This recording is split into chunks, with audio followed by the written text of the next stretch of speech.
Hello everyone, welcome back to my channel. It's your favorite nurse, Nurse Kosi. So on today's video, I'll be sharing with you procedure for catheterization, female catheterization, not male, female catheterization. We still do male catheterization. Sorry for not posting for a while now. I've been so busy and so many events. But I'm back now. So remember to subscribe to my channel, watch my videos, and also subscribe to my channel so that once I upload any video, you'll be the first to be notified, right? All right. So on today's video, we'll be looking at catheterization, female catheterization. Firstly, what is catheterization? Catheterization can be defined, or you say catheterization is the insertion of urinary catheter into the bladder through the urethra in order to empty the bladder using aseptic technique, the sterile technique. So we have like two types of catheterization. We have intermittent catheterization and we have indwelling catheterization. From the name, indwelling, it means that it should be there for a while. So indwelling catheterization, you insert the catheter. It's going to stay there for a while, like about a week or so. While intermittent catheterization, you just insert the catheter and empty the bladder, then you remove the catheter. So let's just dive into today's video.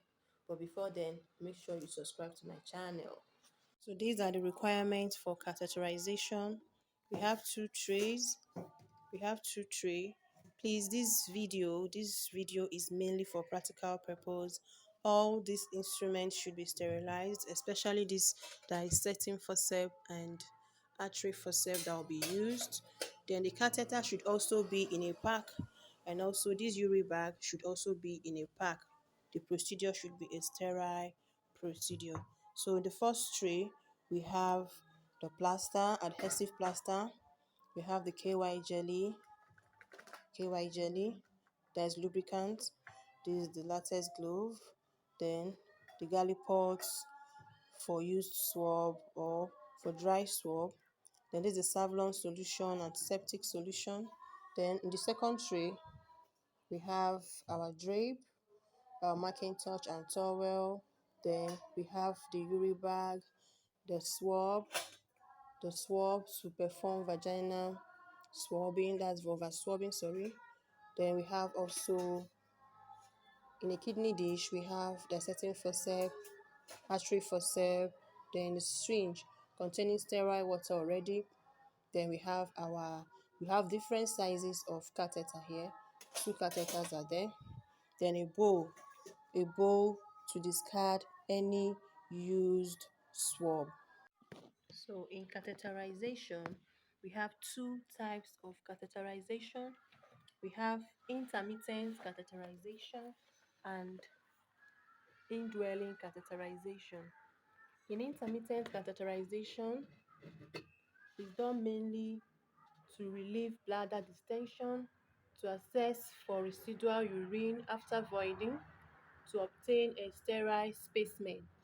While in indwelling catheterization, that means this catheter should be left in place in situ inside the bladder. So in this situation, the purposes are to facilitate urinary elimination in an incontinent patient, to facilitate continuous bladder drainage after injury or surgery, to splint urethra to promote healing after urological surgery, to relieve acute or chronic urinary retention. So we'll be using this phantom for this procedure. Firstly, as a student, of course, you greet your examiner, you will tell your examiner your exam number, then you will read out the instructions for the examiner to listen. Then, after that, you will then look at the physician's order and also to identify the patient. You move to the patient, you read the patient and explain this procedure to the patient, then obtain consent from the patient. After obtaining consent from the patient, you arrange for help. You can also call assistants to help you as well. Then after that, you will wash your hands. You wash your hands, dry them, provide privacy to avoid exposing the patient. You can use curtains to provide privacy. You can use screen to provide privacy. Then after that, you position the patient. You are done washing your hand and drying your hand. You position this patient in a dorsal recumbent position with knees, flex, and thighs apart. This patient thighs should be apart, thighs apart. Then after this, in a female patient, you place the patient in this position. You understand? Then after that, you wash the perineal area. After washing the perineal area with, you can use soap just to wash out this perineal area. But if that is not um your hospital policy, you move on to adjust the spotlight just to focus on this area so that you visualize this urethral meatus properly. After that, you open the sterile tray. So the tray is here for me. It's already here. So you open the sterile tray. You open the sterile tray, pour out antiseptic solution into the gallipot. Pour out antiseptic solution, or Savlon solution. Then after that, you open the lubricant. Open the lubricant, the KY jelly, and press some on a gauze. You can also ask your assistant to do that for you while you don your glove. So you don your glove while your assistant pours out the solution for you. After that, you apply drip. You drape the patient to also to provide privacy and expose only this area by applying your marking touch.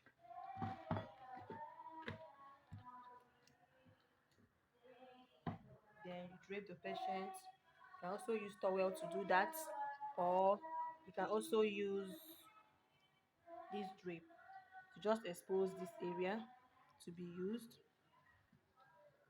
Okay, so we have draped the patient to provide privacy as well. Then after that, you place sterile tray in between the patient's thigh. Sterile kidney dish, sterile tray in between the patient's thigh. Okay,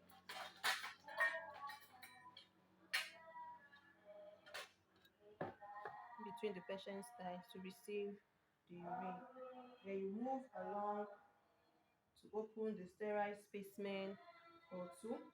Open the sterile specimen, but of course, if you want to collect specimen for laboratory investigation, then after that you test. You open the catheter. It should be in a pack. Open the catheter and test the catheter using sterile water to check for its function.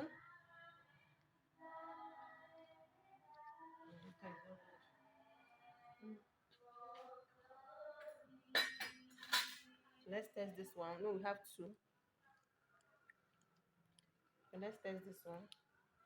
So as you can see, this balloon here, that means it's in good function, it's functioning properly. Then you withdraw the water.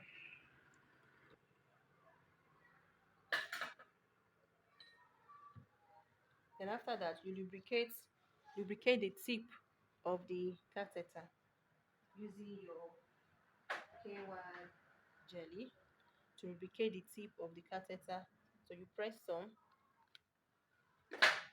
and you lubricate the tip of the catheter. Then you place the open end inside the kidney dish that is in between this patient's thigh. After doing that, after doing that, you clean the urethra meatus. So you swab, open over, swab it.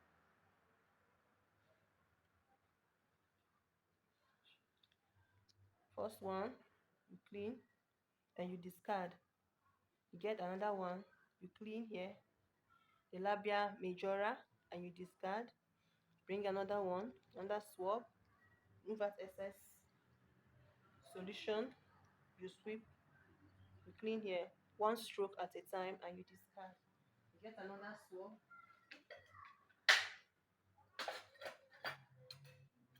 squeeze out excess, clean this, the next one, and you discard into the bowl for used swab. Then you get the last one,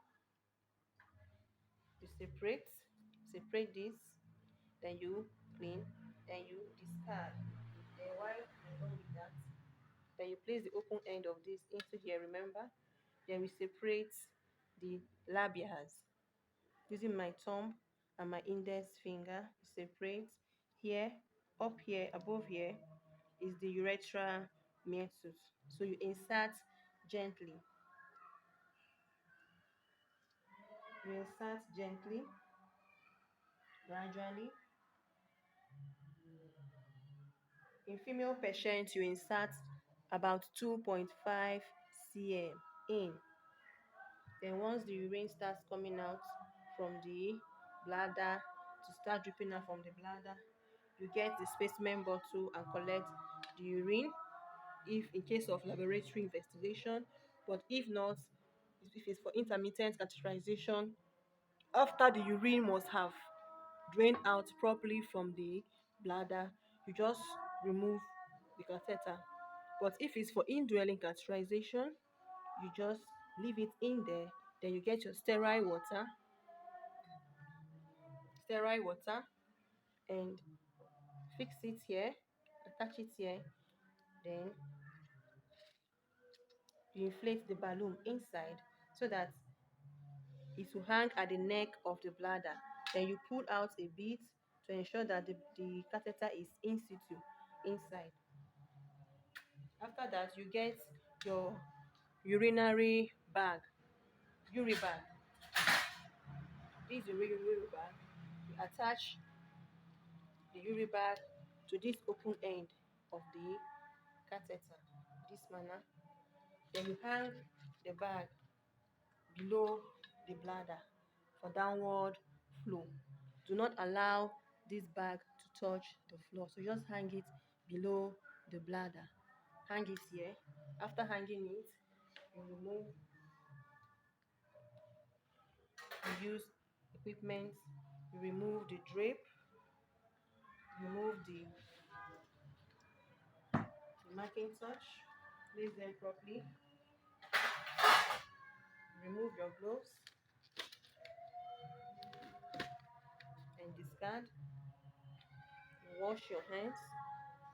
Move to the wash stand. Wash your hand with soap and water. You dry them.